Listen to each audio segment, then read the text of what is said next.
जैसे अगर मान लो मुझे वेंट ऑफ फैक्टर निकालना हो फॉर NaCl, कैलकुलेट, सिंपल सा क्वेश्चन है जो अभी किया हमने, went Hoff factor for NaCl। आप बताओ ये क्या होगा? वेंट ऑफ फैक्टर बताना आपको NaCl के लिए क्या होगा, ये क्वेश्चन है। पहले इस क्वेश्चन को सॉल्व करो, उसके बाद आगे बढ़ते हैं। Went Hoff factor for NaCl,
चलो बहुत बढ़िया। दो तो सही बात है, दो होगा क्योंकि रियलिटी है दो अपॉन कितने मॉलिक्यूल्स हैं, इससे फर्क नहीं पड़ता। देखो इससे फर्क नहीं पड़ता कितने मॉलिक्यूल्स हैं, इससे बिल्कुल फर्क नहीं पड़ेगा। मान लो मैंने 5 मॉलिक्यूल NaCl के लिए, तो 5 अगर मैंने लिए तो वेंट ऑफ फैक्टर क्या, actual number of particle, actually कितने पार्टिकल होंगे। अगर मैंने 5 NaCl लिए तो एक्चुअली तो कितने पार्टिकल होंगे, 10 पार्टिकल होंगे ना। एक्चुअली में तो 10 पार्टिकल होंगे, लेकिन एक्सपेक्ट मैं कितने कर रहा था, 5 कर रहा था, तो तब भी रेशियो 2 ही आएगा। तो इससे फर्क नहीं पड़ता कि NaCl के मैंने मॉलिक्यूल्स कितने लिए हैं, इट डजेंट मैटर। ठीक है, आपको ऐसे सोचना है कि एक, मान लो एक मॉलिक्यूल मैंने ले लिए, एक ही मॉलिक्यूल से सोच लिया करो कि मान लो मैंने एक मॉलिक्यूल NaCl के लिए, तो एक्चुअली में कितने पार्टिकल रहेंगे, 2, अपॉन लिए कितने थे, 1, तो यहाँ पे वेंट ऑफ फैक्टर निकल के आएगा 2। तो यहाँ पे मॉलिक्यूल्स, नंबर ऑफ मॉलिक्यूल से कोई फर्क नहीं पड़ने वाला। आई होप ये चीज़ समझ में आई होगी। ऐसे ही सेकेंड, थर्ड, फोर्थ सबके आंसर बताओ। पहले सेकेंड का बताओ, फिर सेकेंड के लिए वेंट ऑफ फैक्टर कैलकुलेट करो।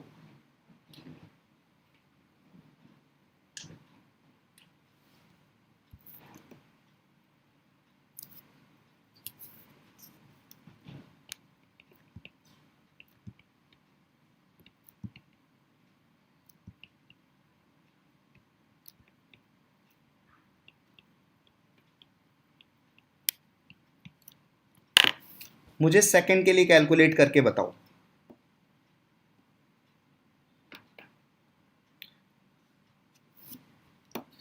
सोच समझ के बहुत आराम से करना है, ये चीज़ें बहुत आसान, लेकिन थोड़े दिन बाद आपको आसान लगने लगेंगी।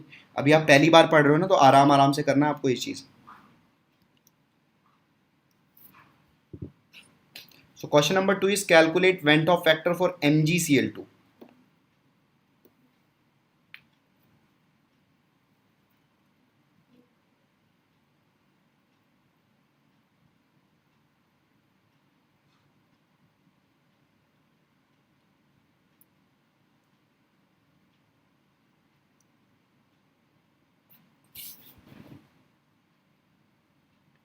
सो सेकंड का आंसर होगा 3। सेकंड का आंसर क्या होगा, 3। कैसे 3 आएगा, देखो भाई MgCl2 जो है सोल्यूशन में जाके वो Mg+2 और 2Cl माइनस में टूट जाएगा। ठीक है, Mg+2 और 2Cl माइनस में टूट जाएगा। ठीक है, तो एक तो मैग्नीशियम हो गया और 2 क्लोराइड के आयन हो गए ना। तो एक MgCl2 जो हम एक्सपेक्ट कर रहे थे कि भाई एक पार्टिकल हमारे पास है, वो सोल्यूशन में जाके 3 पार्टिकल बन गया। इसका मतलब जो रियलिटी है वो ऊपर और नीचे क्या हम एक्सपेक्ट कर रहे थे, तो 3 ऊपर और नीचे 1। ठीक है, तो यहां से 3 आएगा। ऐसे ही अगर आप थर्ड के लिए कैलकुलेट करोगे तो आपको समझ में आ गया होगा, आंसर 2 होगा। ठीक है, अब आप फोर्थ के लिए कैलकुलेट करोगे तो फिर आंसर क्या होगा, तो भी आंसर 2 ही होगा। ठीक है, H+ और NO3-। ठीक है, अब आप फिफ्थ के लिए कैलकुलेट करके मुझे बताओ। मुझे आप बताओ कि फिफ्थ के लिए आंसर क्या होगा, फिर हम आगे डिस्कशन करते हैं, ठीक है। टेल मी अबाउट फिफ्थ, कि फिफ्थ के लिए वेंट ऑफ फैक्टर क्या होगा।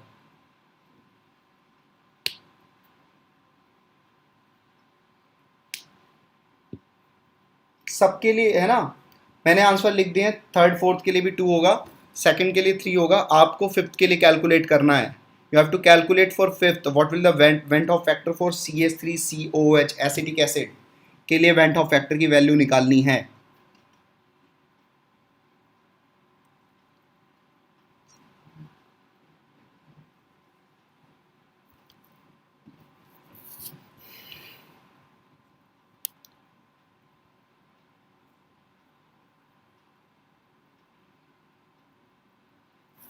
अब देखो, बहुत लोग 2 सोच रहे होंगे, है ना। देखो आपने 2 सोचा भी है। आप ये सोच रहे होगे कि CH3COH का जो डिसोशिएशन होगा सोल्यूशन के अंदर, वो CH3COH का डिसोशिएशन ऐसे होगा ना, CH3COO minus plus H plus. आपने ऐसे सोचा होगा। तो सोचा तो बिल्कुल सही है कि भाई ये एसीटेट आयन और हाइड्रोजन प्लस में ब्रेक हो जाएगा, मतलब CH3COOH टूट जाएगा किस में, CH3COO माइनस और H प्लस में। बिल्कुल सही बात है। लेकिन अब यहाँ पर ये आंसर गलत हो चुका है, ठीक है। गलत क्यों हुआ है, 2 आंसर नहीं होगा इसका। मैं आपको रीज़न बताता हूँ कि ये गलत क्यों हुआ है आपका आंसर। ध्यान से मेरी बात सुनना। अब देखो, मान लो मेरे हाथ में 5 पार्टिकल हैं CH3COOH के, ठीक है। एक केस एज्यूम करते हैं कि मान लो मेरे हाथ में 5 पार्टिकल हैं CH3COH के। तो आप क्या एक्सपेक्ट कर रहे थे कि सोल्यूशन में जाएंगे तो टोटल नंबर ऑफ पार्टिकल, अगर आपसे पूछा जाता आपको डिसोसिएशन वगैरह कुछ भी नहीं मालूम है, तो आप क्या बताते, हमने तो 5 पार्टिकल डाले, ठीक है। अब तुमने ज़्यादा बुद्धि लगा दी, तो फिर ये बोला कि 5 पार्टिकल डाले तो हैं, लेकिन जैसे ही वो सोल्यूशन में जाएंगे तो एक पार्टिकल 2 में टूट जाएगा, ठीक है। तो इसका मतलब 5 के हमारे 10 हो जाएंगे। अब ध्यान से मेरी बात सुनो, आपने कभी पढ़ी होगी डिग्री ऑफ डिसोसिएशन। एक चीज, डिग्री ऑफ डिसोसिएशन क्या था कि ऐसा नहीं होगा कि 100 पार्टिकल डालेंगे तो 100 के 100 डिसोसिएट हो जाएं। हो सकता है 100 पार्टिकल डालेंगे तो 10 पार्टिकल डिसोसिएट हो जाएं। तो वहां पर डिग्री ऑफ डिसोसिएशन 10% होती थी। तो एसिटिक एसिड जो है वो वीक इलेक्ट्रोलाइट है। Very very important, acetic acid is weak electrolyte, it is weak electrolyte. If it is a weak electrolyte तो ये 100% डिसोशिएट नहीं होगा, मतलब जितने भी मॉलिक्यूल्स आप डालोगे वो सारे के सारे डिसोशिएट नहीं होने वाले। बाकी ऊपर जितने भी हमने एग्जांपल लिए हैं, NaCl क्या है, सॉल्ट, सॉल्ट क्या होती है, स्ट्रॉन्ग इलेक्ट्रोलाइट। MgCl2 क्या है, सॉल्ट, सॉल्ट क्या होता है, स्ट्रॉन्ग इलेक्ट्रोलाइट। HCl क्या है, स्ट्रॉन्ग एसिड, स्ट्रॉन्ग एसिड क्या होता है, स्ट्रॉन्ग इलेक्ट्रोलाइट। HNO3 क्या है, स्ट्रॉन्ग एसिड, स्ट्रॉन्ग एसिड क्या होता है, स्ट्रॉन्ग इलेक्ट्रो। ये वीक एसिड है CH3COH, ये वीक इलेक्ट्रोलाइट है। तो वीक इलेक्ट्रोलाइट कंप्लीटली डिसोशिएट नहीं होता। जितने भी पार्टिकल्स आप डालोगे सोल्यूशन के अंदर, आप ये एक्सपेक्ट नहीं कर सकते कि वहां पर सारे के सारे डिसोशिएट हो जाएंगे। I hope you are getting that. मुझे ये बताओ, ये वाली बात समझ में आई? ये समझ में आया कि वीक इलेक्ट्रोलाइट के लिए वेंट ऑफ फैक्टर निकालना है तो अल्फा की जरूरत पड़ेगी, डिग्री ऑफ डिसोसिएशन की जरूरत पड़ेगी, उसके बाद ही निकाला जा सकता है, नहीं तो नहीं निकाला जा सकता।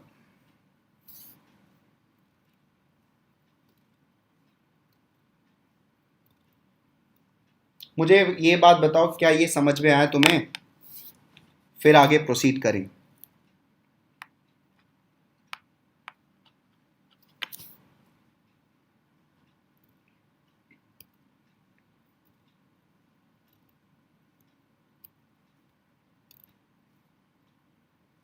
बहुत बढ़िया। तो अब से याद रखना, वीक इलेक्ट्रोलाइट में जब तक अल्फा नहीं पता होगा, we can not find the value of van't Hoff factor.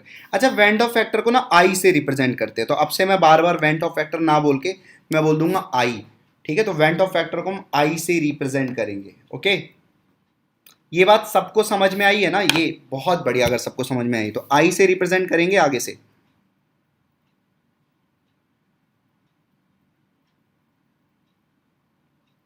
ठीक है,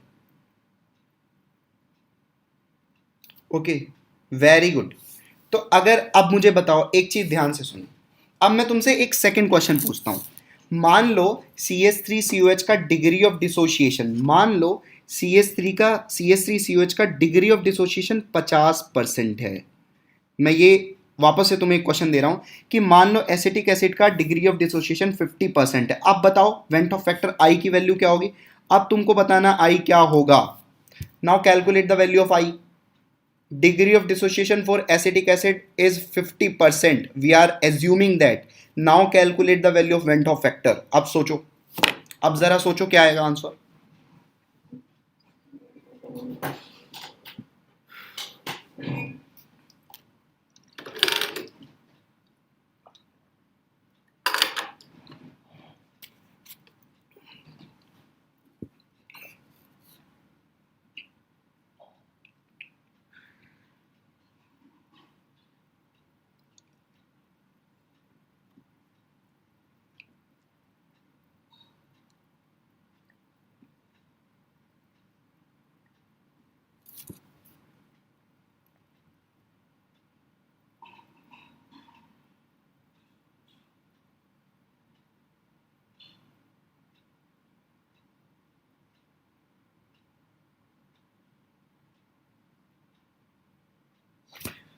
ठीक है, तो देखो किसी ने तो 1/2 भी बताया है। ठीक है, तो 1/2 कैसे, मतलब 1/2 कैसे होगा, ये मुझे समझ नहीं आया है तो बिल्कुल भी। ठीक है, 1.5 भी बताया, अभी डिस्कस करते हैं कि 1.5 होगा क्या होगा। और लोग यस 1, चलो 1 जो बोल रहा है उसका लॉजिक तो समझ में आता है कि 1 क्या सोच के बोल रहा है। 1/2 तो मुझे नहीं समझ में आता कि क्या सोच के बोला जा रहा है। 1 वाले बच्चों का लॉजिक तो समझ में आता है। वो लॉजिक ये दे रहे होंगे, वो ये सोच रहे होंगे कि भाई अगर मान लो डिग्री ऑफ डिसोसिएशन की बात ही नहीं करते तो 2 होना था।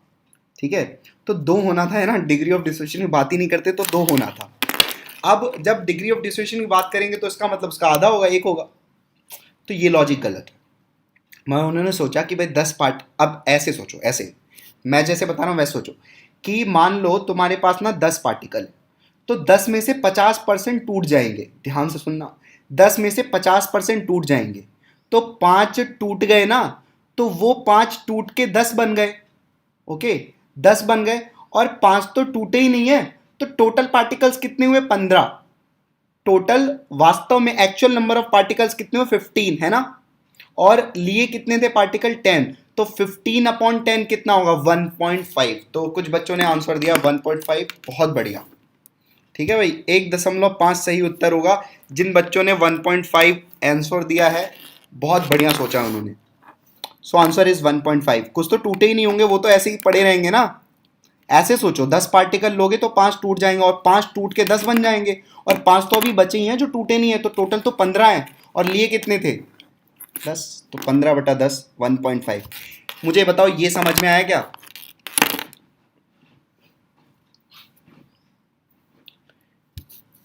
टेल मी कि ये समझ में आया कि नहीं आया। ठीक है,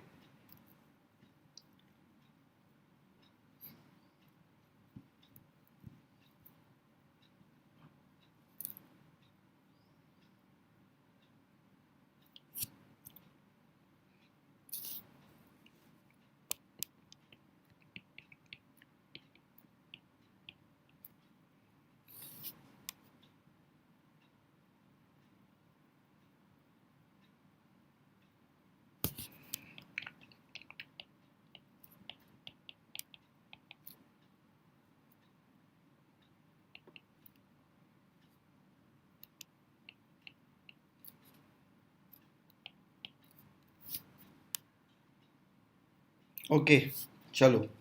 तो फिर देखो अब ध्यान से, अब नेक्स्ट क्वेश्चन लेते हैं। और नेक्स्ट क्वेश्चन में हम ये सोचते हैं कि अगर मान लो CH3COH की डिग्री ऑफ डिसोसिएशन 50% ना होके खाली ये बोल दे अल्फा है, मतलब डिग्री ऑफ डिसोसिएशन अल्फा है। I am not saying about percentage alpha, मैं बोल रहा हूँ डिग्री ऑफ डिसोसिएशन अल्फा है।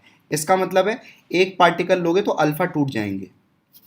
ठीक है, चलो अब ध्यान समझते हैं। अब इस चीज़ को वापस से समझते हैं कि भाई CH3COH है तो वो किस में टूटेगा, CH3CO- और H+ में टूट जाएगा। ठीक है, मान लो मैंने इसके C नंबर ऑफ पार्टिकल्स ले लिए। ये क्या, C नंबर ऑफ पार्टिकल्स है। ठीक है भाई, तो हमारे पास C नंबर ऑफ पार्टिकल्स हो गए। ओके, अब ध्यान दो, अगर मान लो सी नंबर ऑफ पार्टिकल्स हमारे पास हैं, ठीक है, तो बताओ सी में से कितने टूट जाएंगे? सी में से अगर डिग्री ऑफ डिसोसिएशन अल्फा है तो सी पार्टिकल हमने लिए तो टूट कितने जाएंगे? पहले मुझे इसका आंसर दो, फिर ही मैं आगे बढ़ूंगा। तुमने सी पार्टिकल लिए हैं, सी और डिग्री ऑफ डिसोसिएशन अल्फा है, ये माना जा रहा है कि भाई इसका डिग्री ऑफ डिसोसिएशन अल्फा है, तो आप बताओ कितने नंबर ऑफ पार्टिकल्स टूट जाएंगे? ये क्वेश्चन पूछा गया है सबसे पहले। पहले इसका आंसर दो, फिर आगे बढ़ेंगे।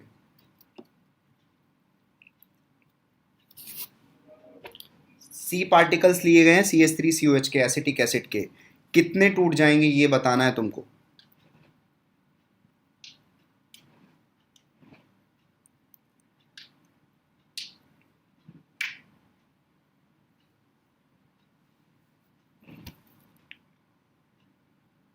अल्फा, अल्फा तो नहीं टूटेंगे, ये तो गलत है।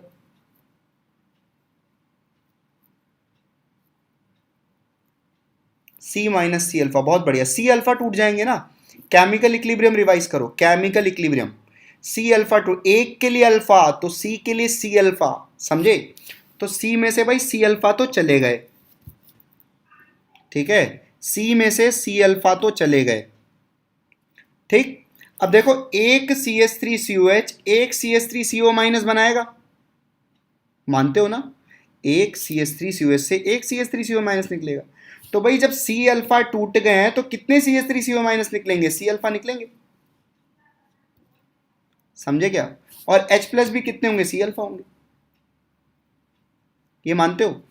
तो अब मुझे बताओ फाइनली अगर हम बात करें कि टोटल नंबर ऑफ पार्टिकल्स कितने होंगे, टोटल नंबर ऑफ पार्टिकल्स भाई कितने होंगे? टोटल नंबर ऑफ पार्टिकल्स की बातें चल रही हैं, सबको ऐड कर देना है। तो यहां पे C minus C alpha plus C alpha plus C alpha, तो इसका मतलब हमारे पास जो टोटल नंबर ऑफ पार्टिकल्स आएंगे वो आएंगे सी प्लस सी अल्फा, है ना? टोटल नंबर ऑफ पार्टिकल्स कितने आ जाएंगे? C plus C alpha. I hope ये समझ में आया होगा। क्या ये समझ में आया? C plus C alpha total number of particles हो जाएंगे, ठीक है। अब बोलो वेंट ऑफ फैक्टर क्या आएगा? आई की वैल्यू अब यहां से कैसे करेंगे? वेंट ऑफ फैक्टर कैलकुलेट करना है भाई, आई का वैल्यू कितना होगा? वास्तव में कितने हैं? C plus C alpha upon कितने आपने सोल्यूशन के अंदर डाले थे? सी, तो सी से काट दोगे, you will get the answer 1 plus alpha, ठीक है। इस वाले पर्टिकुलर क्वेश्चन का जो आई आएगा, if degree of dissociation is alpha then we will get the value of I is equals to 1 plus alpha. Alpha is degree of dissociation, degree of dissociation fraction में होता है, जब degree of dissociation percentage में बात करते हैं तब वहां पे परसेंटेज होता है। तो अगर मान लो 50, अब जैसे देखो अभी थोड़ी देर पहले हमने क्या बोला था? अल्फा 50% है, तो 50% का मतलब अल्फा कितना हो गया? अल्फा परसेंटेज 50% है, इसका मतलब अल्फा 1/2 हो गया। तो यहाँ से डायरेक्टली फॉर्मूले में रखा अगर मैंने आई का वैल्यू, तो आई बाई कितना आएगा? 1 plus alpha, and what is alpha which is 1/2, so will get the answer 1.5। Okay, I hope ये समझ में आया।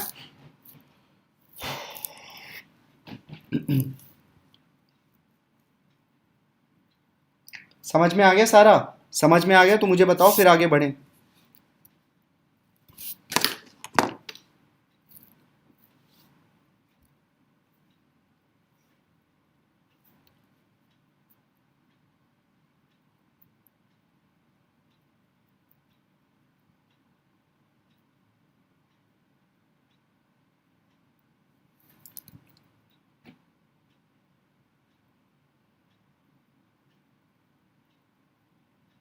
ये सारा कुछ समझ में आ गया हो तो बताना, फिर आगे बढ़ते हैं।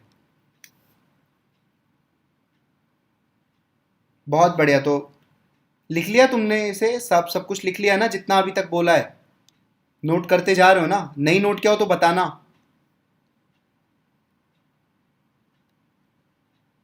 ठीक है। इसको लिख लेना, ये सारी चीज़ें, जितनी भी चीज़ें अभी बात हुई हैं जिनके बारे में भी हमने अभी पढ़ाई की है, वो सारी चीज़ें यहाँ से कॉपी कर लेना।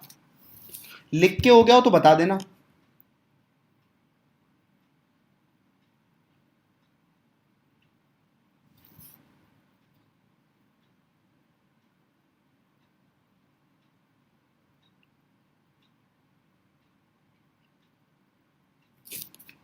ओके,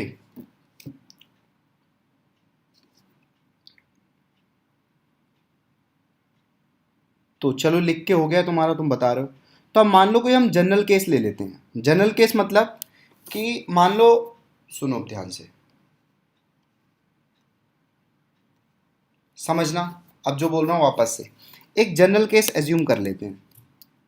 अब वो जनरल केस ये है कि भाई एक पार्टिकल है, एक कोई मॉलिक्यूल है, उसको हम बोल दे रहे हैं ए एन। ठीक है, एक कोई मॉलिक्यूल है ए एन, वो टूट गया एन पार्टिकल्स में। ठीक है भाई, ए एन डिकम्पोज हो गया किसमें, एन पार्टिकल्स में टूट गया। ये केस ले रहे हैं, ए एन डिकम्पोज होके एन ए बना गया। ठीक है, अब हमारे पास ए एन के सी पार्टिकल्स थे स्टार्टिंग में, और एन ए के कितने रहे होंगे, जीरो रहे होंगे। ठीक है, मान लो इसका डिग्री ऑफ डिसोसिएशन अल्फा है। किसका भाई, ए एन का डिग्री ऑफ डिसोसिएशन अल्फा है। ठीक है, तो अब सी में से सी अल्फा टूट जाएंगे। ठीक है भाई, सी में से सी अल्फा टूट जाएंगे, और ए के कितने पार्टिकल्स मिलेंगे, ठीक है, सी इंटू एन अल्फा, या एन इंटू सी अल्फा लिख लेते हैं इसको, that will be more better. ठीक है, will write this N into C alpha. ठीक है भाई, हम इसको लिख लेते हैं एन इंटू सी अल्फा। ठीक है, अब देखो ध्यान से, अगर हम बात करें यहां पर भाई टोटल नंबर ऑफ पार्टिकल्स कितने होंगे, if we will talk about total number of particles now after dissociation, total number of particles after dissociation, dissociate होने के बाद कितने पार्टिकल्स होंगे, हम इसकी बातें करना चाहते हैं। ठीक है, तो इसकी बातें कर लेते हैं। सी माइनस सी अल्फा, ठीक है, plus N into C alpha. भाई एक जनरल केस एज्यूम कर रहे हैं कि मान लो एक कोई भी मॉलिक्यूल टूट के एन पार्ट्स में, मतलब एन कंपोनेंट्स में टूट जाता है। अब वो यहाँ पे ए एन देखो NaCl को भी मैच करेगा, यहाँ पे ए एन MgCl2 को भी मैच करेगा, बस हमें एन की वैल्यू बतानी है। जैसे वैल्यू 2 हो जाएगी, MgCl2 में एन की वैल्यू 3 हो जाएगी, CH3COH में एन की वैल्यू 2 हो जाएगी। एन का मतलब है कुल कितने पार्टिकल्स मिलेंगे, कुल कितने पार्टिकल्स मिलेंगे आफ्टर डिसोसिएशन। ठीक है, आफ्टर डिसोसिएशन। तो यहाँ पे देखो टोटल नंबर ऑफ पार्टिकल्स इतने हो गए। ठीक है, इसको थोड़ा सा करते हैं मॉडिफाई, और यहाँ पे देखो इसको थोड़ा सा मॉडिफाई कर लेते हैं। यहाँ से सी माइनस, यहाँ से ये वाला और यहाँ से ये दो से हम सी अल्फा को कॉमन ले लेते हैं, ये वाले से और ये वाले से। तो यहाँ पे सी अल्फा कॉमन आ गया, तो क्या बचेगा, बोलो n-1। ठीक है, एक सेकेंड, इसको ऐसे मॉडिफाई मत करो, इसको ऐसे मॉडिफाई करो कि, ठीक है कैसे भी कर लो, ठीक है ऐसे ही कर लो, क्या फ़र्क पड़ता है। ठीक है, एक काम करो, इसको ऐसे लिखो भाई, टोटल नंबर ऑफ पार्टिकल्स तो इतने हो गए, है ना, टोटल नंबर ऑफ पार्टिकल्स तो इतने हो चुके हैं हमारे पास, C minus C alpha plus N C alpha. ठीक है, अब मैं आई निकालना चाहता हूँ, वेंट ऑफ फैक्टर। तो वेंट ऑफ फैक्टर क्या होगा, डिसोसिएशन के बाद कुल पार्टिकल्स तो C minus C alpha plus N C alpha हैं, अपॉन पहले कितने पार्टिकल थे सी, ये मानते हो, डिसोसिएशन के बाद C minus C alpha plus N C alpha है, पहले थे सी, तो सी से कट जाएगा, बचेगा ऊपर क्या बचेगा, 1 minus alpha plus N alpha. ठीक है, अब बस अब काम हो गया। अब देखो इसको लिख सकते हैं हम 1, ठीक है, प्लस अल्फा को कॉमन ले लेंगे तो n-1। ठीक है, या इसको लिख दें 1 प्लस n-1 इंटू अल्फा। तो यहाँ से आई का फॉर्मूला आ गया 1 प्लस n माइनस अल्फा। ये किसके लिए आ गया, फॉर डिसोशिएशन। भाई ये फॉर्मूला किसके लिए आ गया है, फॉर डिसोशिएशन, फॉर डिसोशिएशन। ये फॉर्मूला किसके लिए आ गया है, for dissociation. I is went Hoff factor, dissociation होगा तो हम आई की वैल्यू किसी के लिए भी ये लगा सकते हैं। अल्फा क्या होगा, अल्फा डिग्री ऑफ डिसोशिएशन।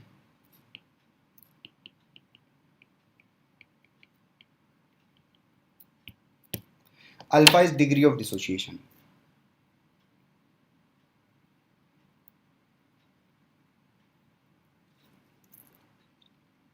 तो एक फॉर्मूला बनाएंगे, ये पूरा फॉर्मूला आ चुका है, ठीक है, जिसके लिए हमने यहां से स्टार्ट किया ये केस, ठीक है। ये तुमको पूरा लिखना है अभी, नेक्स्ट पॉइंट बना के ऐसे करके लिखो इसे।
ये लिख चुके हो? ये सारी चीज़ें कंप्लीट हो जाए तो बता देना ये सारा कुछ।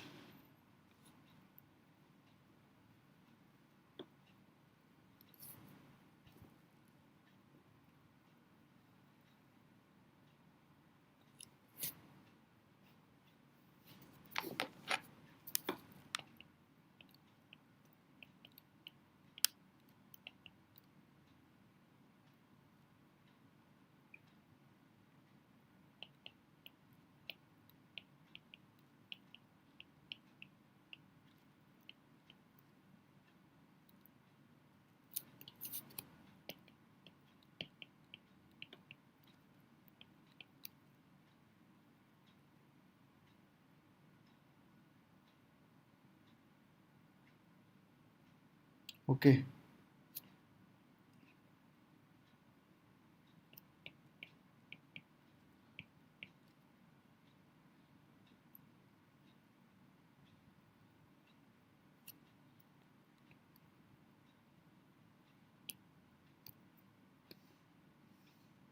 सो देखो क्वेश्चंस, अब कुछ क्वेश्चंस देखो, इन क्वेश्चंस को करो सबसे पहले।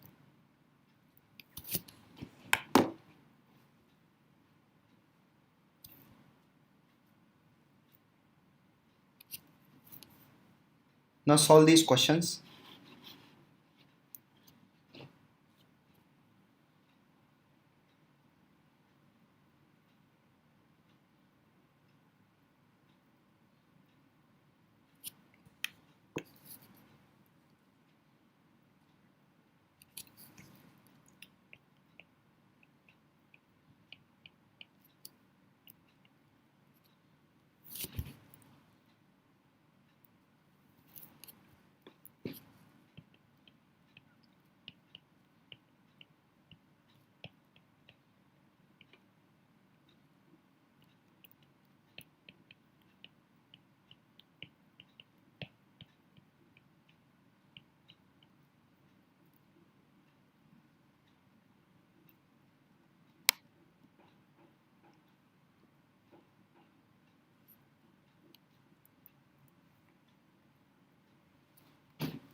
सो आंसर बताओ पहले का क्या आ रहा है? एन कैलकुलेट करना है। एन का मतलब ये हो गया कि कितने पार्टिकल्स में टूट जाएगा वो। नहीं नहीं नहीं, एन कैलकुलेट करना है, डोंट कैलकुलेट आई। आई तो कैलकुलेट कर ही लेंगे, we have to calculate N first. N का मतलब हो गया कितने पार्टिकल्स में टूट जाएगा। फॉर एग्जाम्पल NaCl के लिए 2 था ना, MgCl2 के लिए कितना था? 3 था। CH3COOH के लिए कितना था? 2 था। कितने पार्टिकल्स में टूट रहा है, बस यही देखना है। यहाँ पे अल्फा आई इन सब चीज़ के बारे में नहीं सोचना है, बस अपने आप को इतने पे स्टिक करो कि कितने पार्टिकल्स में टूट रहे हैं। ओके, ये बताना है एन क्या होगा।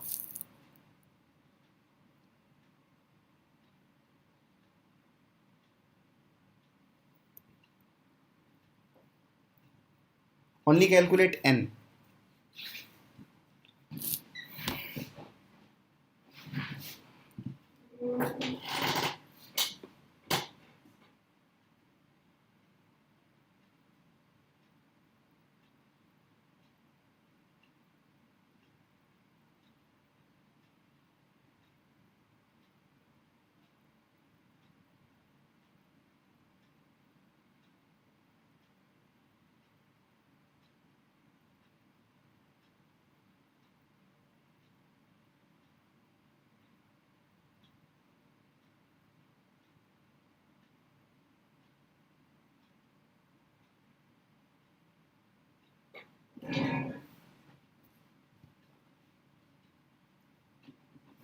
फर्स्ट वाले का 11 बताया जा रहा है।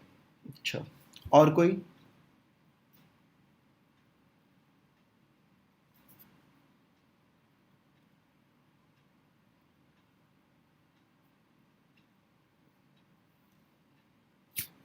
चलो ध्यान से सुनो।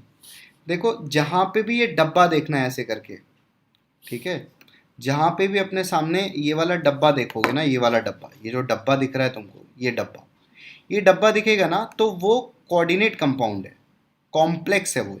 सॉल्ट जो है वो कॉम्प्लेक्स सॉल्ट है। तो स्पेशल बात होती है इसमें, मैं अभी ही बता रहा हूँ, ये डब्बा कभी नहीं टूटता, ये हमेशा एक एंटाइटी बन के रहता है। मतलब इस डब्बे के अंदर जो चीज़ें हैं वो हमेशा डब्बे के अंदर ही रहेंगी। मतलब ये डब्बा एक बन के रहेगा, ये पूरा एक बन के डब्बा रहेगा सोल्यूशन के अंदर।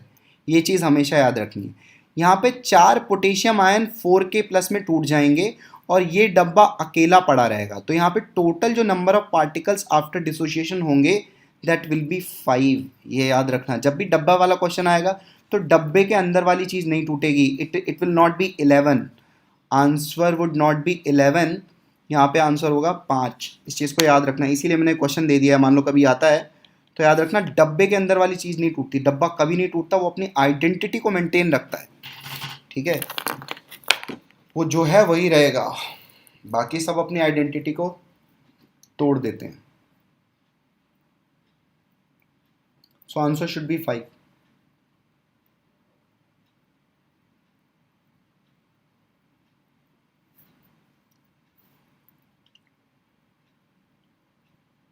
Is it clear? समझ में आ गया?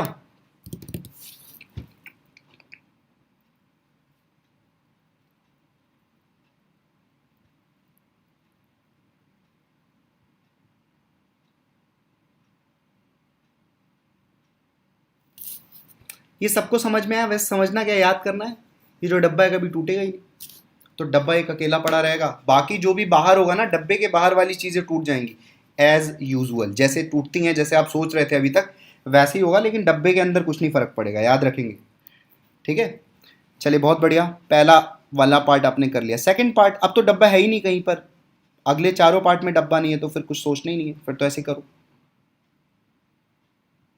सर 11 क्यों नहीं होगा, बताया तो, सोल्यूशन तो बता दिया मैंने, एक्सप्लेनेशन दे दिया, डब्बा नहीं टूटेगा। आप लोग सोच रहे थे डब्बे के अंदर 7 पार्टिकल, ऐसा है ही नहीं, ये 7 मिलके एक हो गया, तो 7 एक हो गया, और बाकी जो पार्टिकल है मतलब 11 आ रहा था, तो 7 + 4 11 आ रहा था, तो 7 की जगह 1 लिखो, 4 की जगह 4 लिखो, तो आंसर 5 आ ही जाएगा। Okay very good. सेकंड वाला तो बता दो, सेकंड वाला तो बहुत आसान है।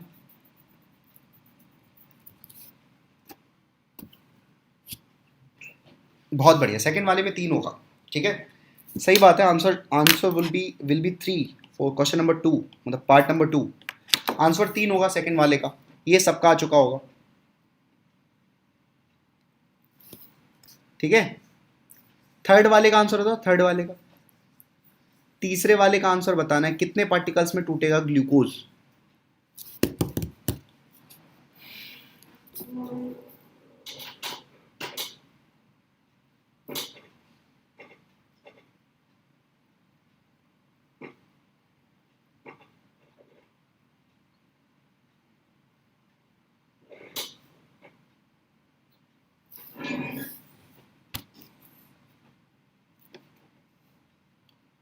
सेकंड वाले का 2, सेकंड वाले का 2 कैसे आया? ओ एच देखो, M G O H twice जो है, M G O H twice ना, वो एम जी प्लस 2 और 2 ओ एच माइनस में टूटेगा। समझ में आया? M G O H twice जो है, एम जी प्लस 2, हाँ 3 हो गए ना, एम जी प्लस 2 और 2 ओ एच माइनस में टूट जाएगा। ठीक,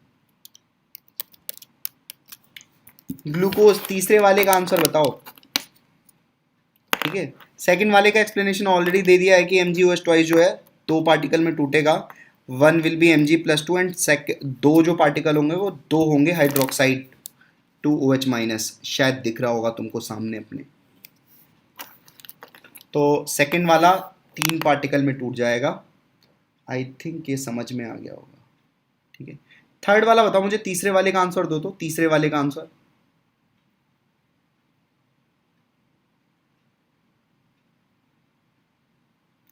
तीसरे वाले का आंसर चाहिए मुझे अब, मुझे थर्ड वाले का आंसर दो।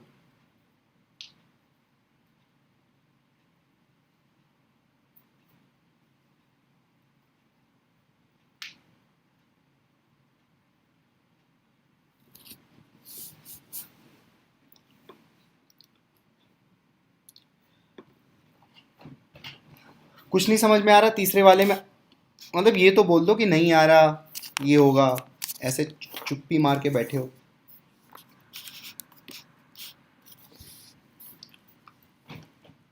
ये तो बताओ आ रहा है कि नहीं आ रहा, या आ रहा है तो कौन सा आंसर आ रहा है।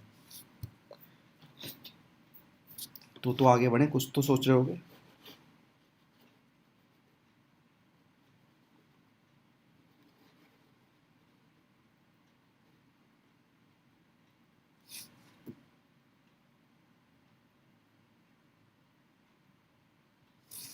फोर, फोर तो गलत है, ध्यान ध्यान सुनो, नहीं आ रहा, बहुत बढ़िया।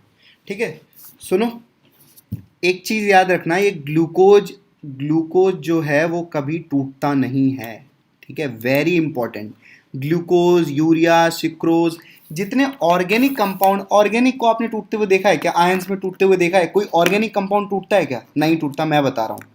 जो ऑर्गेनिक कंपाउंड होंगे वो डिकम्पोज नहीं होते, वो डिसोशिएट नहीं होते। ग्लूकोज, यूरिया, सुक्रोज या कोई भी ऑर्गेनिक कंपाउंड वो कभी भी डिसोशिएट नहीं होगा। तो इसके लिए एन कितना होगा भाई? 1 होगा तीनों के लिए एन। ठीक है, तो आगे से ध्यान रखोगे।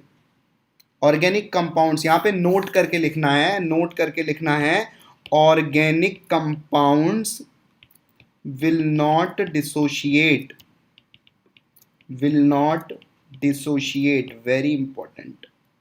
ठीक है भाई, आपको नोट करके लिखना है, ऑर्गेनिक कंपाउंड डिसोशिएट नहीं होते हैं और डिसोशिएट नहीं होंगे, और उनके लिए n की वैल्यू 1 होती है।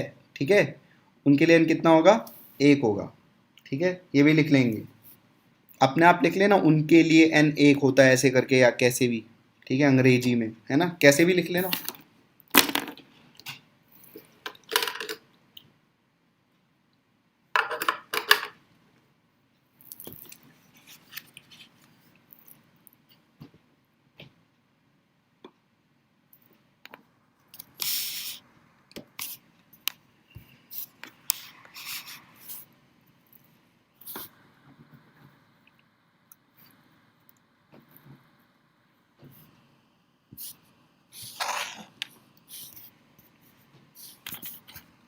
How we know the breaking the particles? ये सब एक्सपीरियंस का खेल है बच्चा, ये सारी चीज़ें पढ़ पढ़ के आती हैं। अब कोई ऐसा व्यक्ति जिसने कभी केमिस्ट्री ना पढ़ी हो तो फिर तो वो पूछेगा ही कि MgOH ट्वाइस कैसे टूट गया Mg और 2OH माइनस में, ठीक है। तो इस हाउ का तो कोई आंसर ही नहीं है। हाउ का आंसर सिर्फ इतना सा है कि पढ़ते हो, क्लास 11th 10th 9th पढ़ी है तो इतना सिखाया गया होगा कि भाई MgOH ट्वाइस टूट जाता है, ये टूट जाता है, और कोई नई चीज़ है तो वो तो यहाँ पर पढ़ाई जा रही है, ठीक है। तो टूटने का कोई आंसर नहीं है, हाउ का कोई आंसर नहीं मिल सकता यहाँ पर, ठीक है।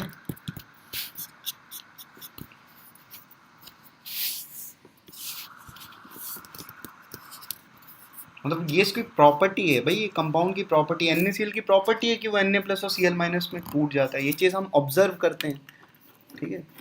जो भी चीज़ ऑब्जर्व करते हैं, हर चीज़ का लॉजिक नहीं दिया जा सकता, ठीक है। वो टूट जाता है क्योंकि वो आयंस में होता है, तो पानी में जाके पानी से हाइड्रेशन एनर्जी की वजह से वो रिलीज हो जाता है। केमिस्ट्री में बहुत बार इस चीज़ को बताया जाता है। हो गया? हो गया हो तो मुझे बताओ कि हो गया, फिर आगे बढ़ते हैं।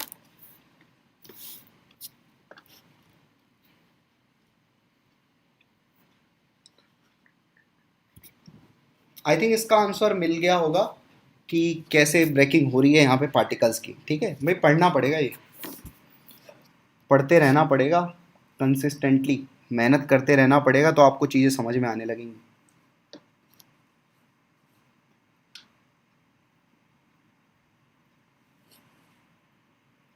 ठीक है, मुझे बताओ क्या हो चुका है ये?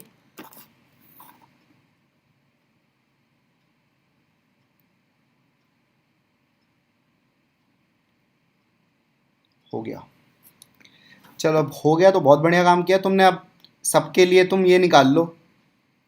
अच्छा ये बताओ, तो फिर जितने भी ऑर्गेनिक कंपाउंड होंगे, एक बार एक वाला एक बार और, एक वाले में ये है कि ये जो डिब्बा है ना, ये डिब्बा दिख रहा है ना, बॉक्स सा ब्रैकेट, ये ब्रैकेट के अंदर जो भी चीज़ है ये ऐसे ही पड़ी रहेगी।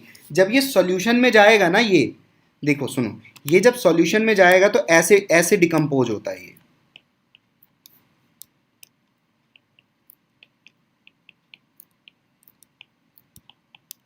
इस तरीके से डिकम्पोज हो जाता है भाई ये।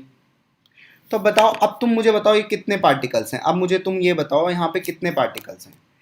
4 तो पोटेशियम हो गया और एक ये खुद डब्बा हो गया। ये खुद अपने आप को ऐसे ही रिजर्व रखता है, ये अपने आप को चेंज नहीं करता। ये कॉम्प्लेक्स सॉल्ट की ये प्रॉपर्टी होती है, ये कॉम्प्लेक्स सॉल्ट की वही प्रॉपर्टी होती है कि जो भी इसको बोलते हैं कोऑर्डिनेशन स्फीयर, आगे चल के पढ़ोगे, कोऑर्डिनेशन स्फीयर के अंदर वाली चीज़ कभी नहीं टूटती, डिकम्पोज नहीं होती, डिसोशिएट नहीं होती।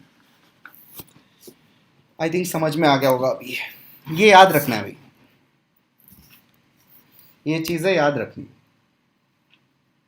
ठीक है। एक चीज़ और लिख लेना है यहाँ से, एक चीज़ और लिख लेना कि जितने ऑर्गेनिक कंपाउंड्स होंगे, जितने भी ऑर्गेनिक कंपाउंड्स होंगे, उनके आई कितना होगा, उनके लिए आई कितना होगा, 1 होगा। इन तीनों के लिए आई की वैल्यू क्या होगी, आई बराबर 1 होगा, ठीक है। तो ऑर्गेनिक कंपाउंड्स के लिए वेंट ऑफ फैक्टर की वैल्यू हमेशा कितनी होगी, 1, ठीक है। समझ गए? आई फॉर ऑर्गेनिक कंपाउंड्स कितना हो जाएगा भाई, 1। ऑर्गेनिक कंपाउंड का आई कितना होगा, 1। याद रखने वाली बात है ये।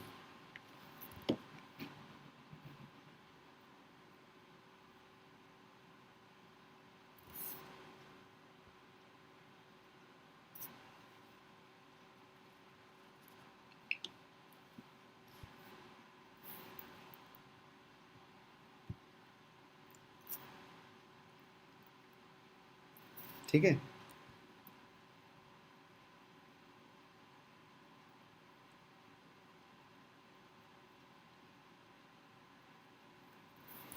अब देखो बाकी सबके लिए अगर हम आई की बात करें, आई की बाकी सबके लिए, हम बाकी सबके लिए आई की बातें करना चाहते हैं।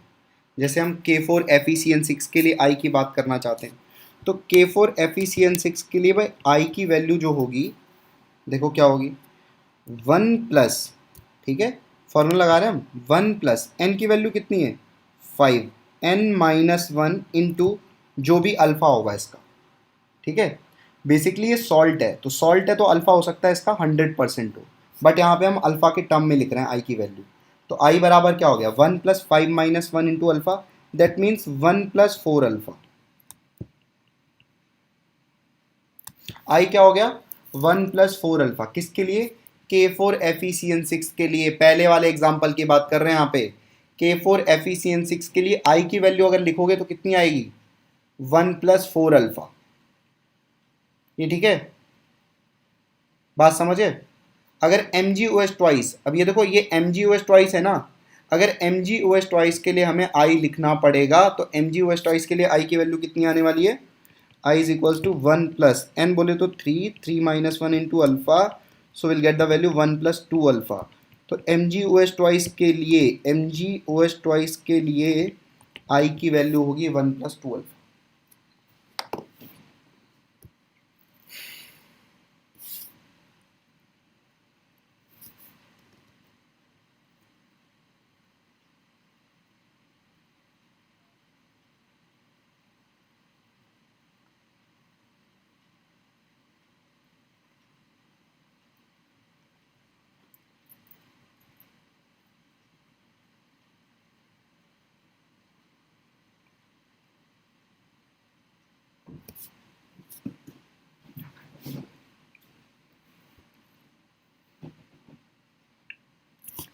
ठीक है, समझ में आ गया हो सारी चीज और लिख के हो गया हो तो बोल देना, फिर आगे बढ़ते हैं।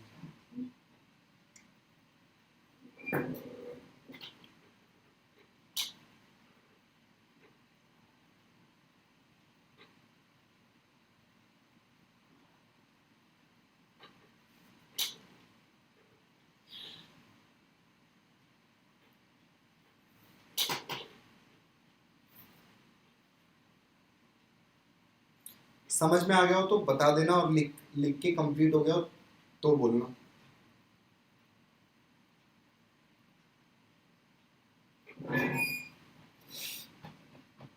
चलिए बहुत बढ़िया। तो अब देखो अभी तक हमने किसकी बात की है, आई फॉर डिसोसिएशन। अभी तक हमने आई फॉर डिसोसिएशन की बातें कंप्लीट करी हुई हैं कि भाई डिसोसिएशन के लिए आई कैसे निकालते हैं। अब देखो किन्हीं किन्हीं पार्टिकल्स का ना एसोसिएशन भी हो जाता है, कभी कभी पार्टिकल्स का भाई एसोसिएशन भी हो जाता है।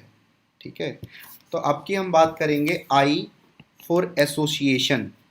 अब की हम बातें करने वाले हैं, आई की बात करेंगे लेकिन किसके लिए भाई, एसोसिएशन के लिए। जब पार्टिकल एसोसिएट हो जाते हैं, जब पार्टिकल 2-3 पार्टिकल मिलके एक पार्टिकल हो जाते हैं, बात समझे। तो ऐसी चीज़ों के लिए हम बात करने वाले हैं। जैसे आपने पढ़ा होगा कि BCl3 एज इट इज़ नहीं एग्जिस्ट, जैसे BH3 एज इट इज़ नहीं एग्जिस्ट करता है, वो किस में कन्वर्ट हो जाता है B2H6, डाइमर बनाता है, ये डाइमर फॉर्म करता है। B2H6, BH3 किस में कन्वर्ट हो जाता है भाई, B2H6 में कन्वर्ट हो जाता है। आपने पढ़ा होगा ये डाइमर का फॉर्मेशन करता है। इसका मतलब क्या हुआ कि भाई 2 पार्टिकल BH3 के, हम मान लो 10 पार्टिकल डाल रहे हैं BH3 के, तो 2 पार्टिकल मिलके तो एक हो जाएंगे। तो इफेक्टिवली हम 10 डाल रहे थे लेकिन वो सोल्यूशन में जाने के बाद वो 5 पार्टिकल हो गए, डाइमर का फॉर्मेशन करने लगे, तो 2 पार्टिकल मिलके एक पार्टिकल बन गए। तो अब की हम आई एसोसिएशन के लिए बातें कर रहे हैं भाई। आई किसके लिए बात कर रहे हैं, एसोसिएशन के लिए बात कर रहे हैं। ठीक है, तो ध्यान दो, सुनो। जैसे मान लो उल्टा होगा ना, Na से मिलके आपकी क्या बन जाएंगे, An बन जाएगा। जो हमारे पास n मॉलिक्यूल्स थे A के, वो अब किस में कन्वर्ट हो जाएंगे, एक मॉलिक्यूल बन जाएंगे, An बन जाएगा। तो मान लो हमारे पास C पार्टिकल्स थे, ठीक है, तो यहाँ पर तो 0 थे। अब C में से कितना टूटेगा, यहाँ पे देखो n से एक बन रहा है, ठीक है, n से एक बन रहा है, तो यहाँ पे अल्फा डिग्री ऑफ एसोसिएशन है। यहाँ पे अल्फा क्या होगा, बीटा मान लेते हैं इसको, बीटा मान लेते हैं, अल्फा नहीं मानते अब की। ठीक है, अब की अल्फा नहीं मानते हैं, इसको बीटा मान लेते हैं। एक सेकेंड, एक नया वेरिएबल ऐड कर देते हैं, बीटा। बीटा क्या होगा, डिग्री ऑफ एसोसिएशन। एकदम सेम जैसे डिसोसिएशन होता है वैसे एसोसिएशन होगा। भाई ऐसा थोड़ी ना सारे पार्टिकल ही एसोसिएट हो जाएंगे, उसमें से हो सकता है कुछ एसोसिएट हो, कुछ हो ही ना। ठीक है, तो वापस से अब देखो इसमें कितने पार्टिकल एसोसिएट होके एन का फॉर्मेशन करेंगे, कितने करेंगे बताओ। मान लेते हैं सी बीटा, तो इसके एन पार्टिकल्स मिलके इसके एक पार्टिकल बनाते हैं ना। तो अगर मान लो, एक सेकेंड इसको सही से लिख दे थोड़ा, है ना, सुनो ध्यान से। मान लो सी बीटा पार्टिकल एसोसिएट हो गए, मतलब सी बीटा पार्टिकल एसोसिएट हो गए, ठीक है। तो एन से तो एक बनता है ना, तो एक से कितना बनेगा, एक बटा एन। तो सी बीटा अगर एसोसिएट होंगे तो कितने बन चुके होंगे, सी बीटा अपॉन एन। तो ए एन के कितने फॉर्म हो गए होंगे, सी beta upon N. A N के कितने फॉर्म हो गए होंगे, सी बीटा अपॉन एन। ये बात समझ में आई। तो भाई टोटल पार्टिकल्स अब कितने हो गए, बात करें अगर हम, टोटल पार्टिकल्स कितने हो गए भाई, C minus C beta plus C beta upon N. मानते हो ना, इतने हो गए टोटल पार्टिकल्स। अगर हम आई की बात करें तो आई कितना होगा, आई कितना होगा कि वास्तविकता तो भैया ये है C minus C beta plus C beta upon N, और वास्तविकता ये है। लेकिन जो हमने काम किया था, काम क्या किया था, काम किया था भाई सी पार्टिकल्स डाले थे, ठीक है। तो बस आई की वैल्यू निकाल लेते हैं, सी काट देते हैं, यहाँ से सब कट जाएगा सी। तो यहाँ से आ गया 1 minus beta plus beta upon N, ठीक है। ये आ गया 1 minus beta plus beta upon N आ गया, ठीक है। चलिए बहुत बढ़िया। तो इसको थोड़ा सा कर लेते हैं मॉडिफाई, 1 प्लस बीटा कॉमन ले लो तो क्या बचेगा, 1 बाई एन माइनस 1।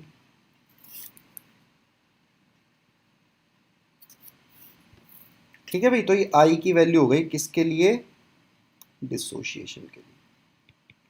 ये फॉर्मूला किसके लिए यूज़ करेंगे भाई, डिसोशिएशन के लिए, ठीक है। ये फॉर्मूला हम यूज़ करेंगे डिसोशिएशन के लिए, ठीक है, याद रखेंगे। बीटा क्या होगा, डिग्री ऑफ,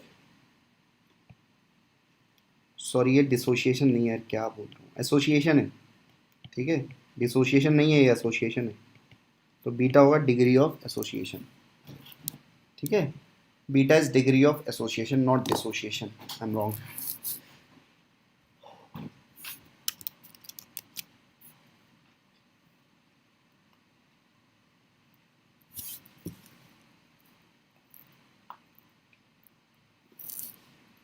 आई थिंक ये समझ में आया होगा, इसको लिख लो अब ध्यान से, इसको थोड़ा सा जूम कर देते हैं।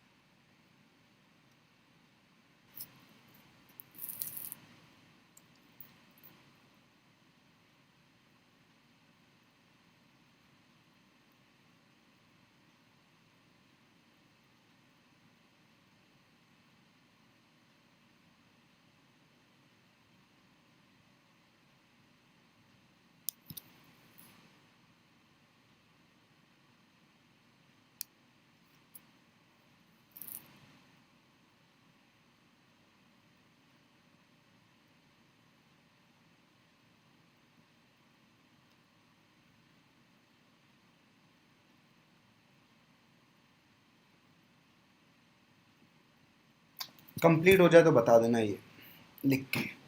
दो फॉर्मूले बना दिए हम हमने, एक तो आई एसोसिएशन के लिए, एक आई डिसोसिएशन के लिए। तो ये क्वेश्चन में बताएगा कि डिसोशिएट होगा कि एसोसिएट होगा। ज़्यादा इसमें माथापच्ची करने की ज़रूरत नहीं है, क्वेश्चन वाला बता देगा कि भाई particles are associated to form dimer और ट्राइमर।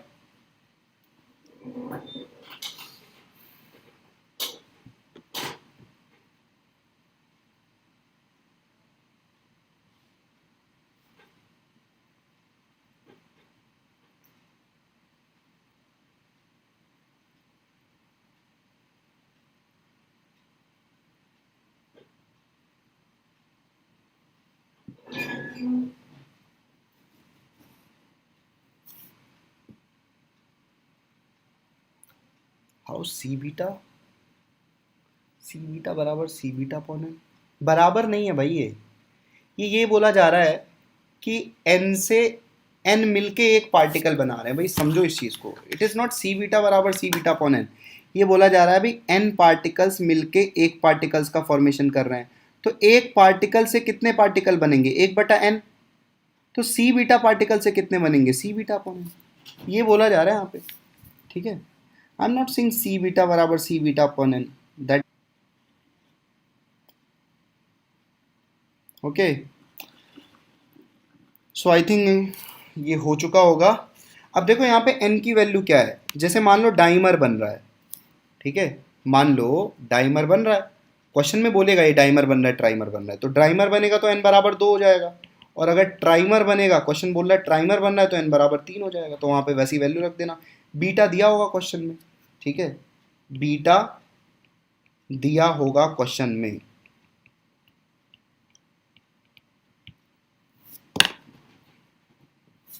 ठीक है, ये भी लिख लो।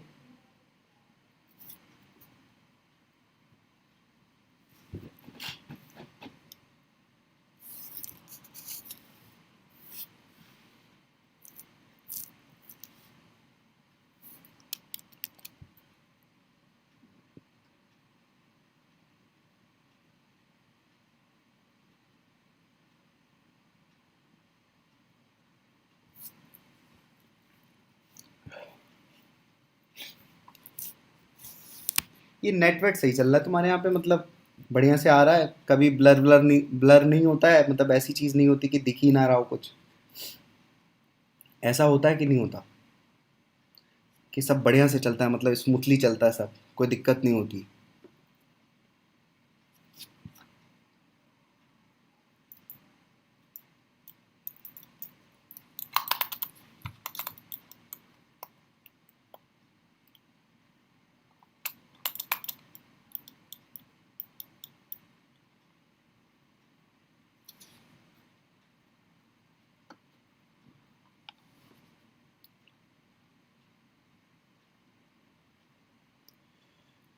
चलो तो भाई ये लिख लिया है तुमने।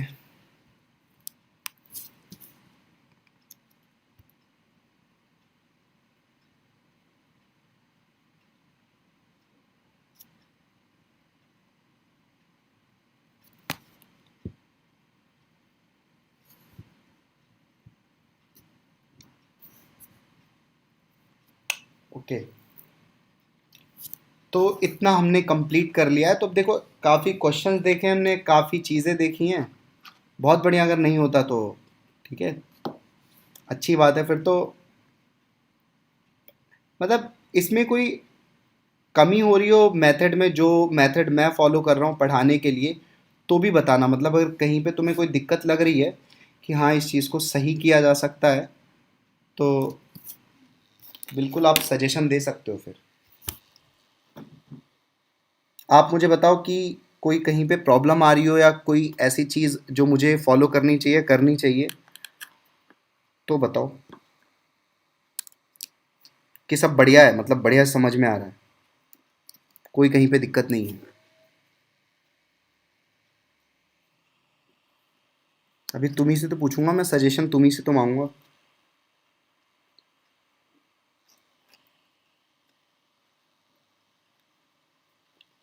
मतलब कहीं पे कोई कमी दिखती हो तो बताओ, फिर उसे सही करते हैं, करेक्ट करते हैं थोड़ी सी और, क्योंकि मुझे तो पता नहीं चलेगा क्या हो रहा है क्या नहीं हो रहा है, ये तो तुम ही बताओगे, फिर जाके पता चलेगा।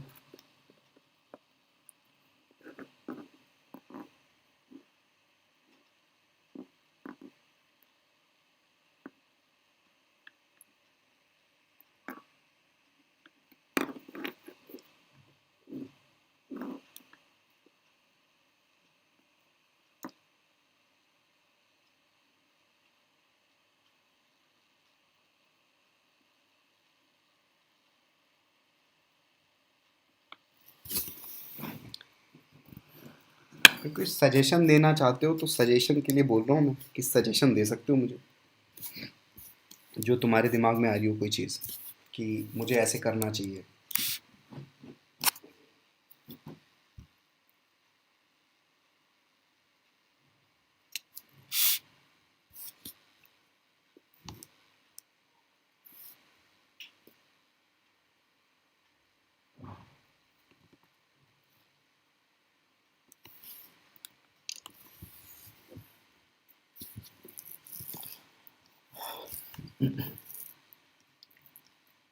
चलो तो बहुत बढ़िया। ये सारी चीज़ें आज हमने कंप्लीट की हैं, तो इन्हें अच्छे से रिवाइज कर लेना। और 6:17 हो रहे हैं इस समय, तो हम स्टार्ट करेंगे फिजिक्स को 7:15 से। तो 7:15 से फिजिक्स स्टार्ट करेंगे, ठीक है। कुछ और वेराइटीज़ के क्वेश्चंस देखेंगे, क्वेश्चंस कैसे करते हैं उसके भी।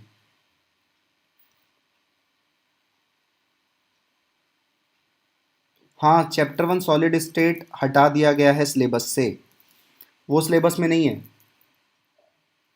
बायो की क्लास कब से होगी? बायो की क्लास होगी ना, स्टार्ट तो होने दो।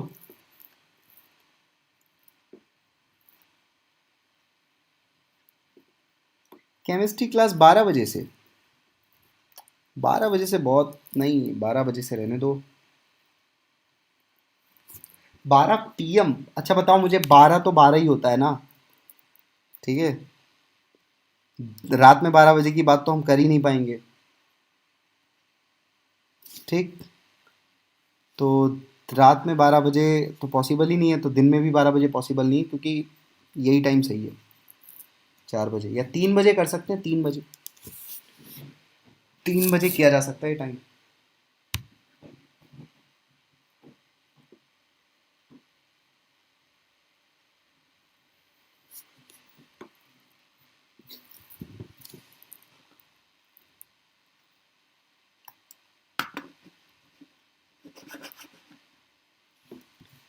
ठीक है, तो 7:15 से स्टार्ट करेंगे, ठीक है। तब तक करो जो करना है तुम्हें। और कोई क्वेश्चन पूछना चाहते हो, डाउट वगैरह हो या कोई चीज़, तो पूछ सकते हो 5 मिनट के अंदर।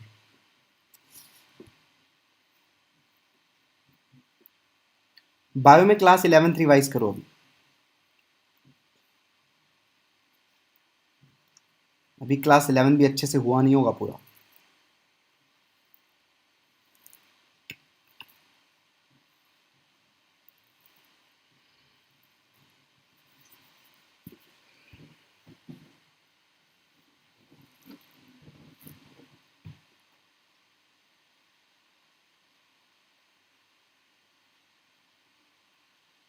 ये नहीं सर, प्लीज़, किस लिए? टाइम के लिए? तो टाइम तो हम 4 बजे से ही रखेंगे। टाइम 4 बजे सही है, ये टाइम सही है,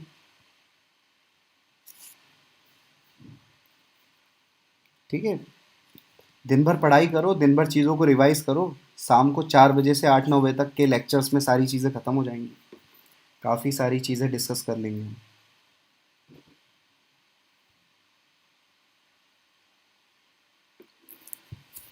कोई क्वेश्चन हो तो बताना, नहीं तो फिर इसे एग्जिट करें।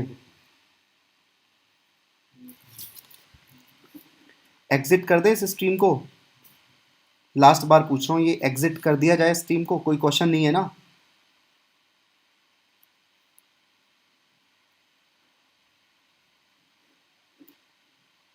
7:15 से क्लास फिजिक्स के स्टार्ट करेंगे 7:15। कुछ और वेराइटीज़ के क्वेश्चन देखेंगे कूलम्स लॉ के ऊपर।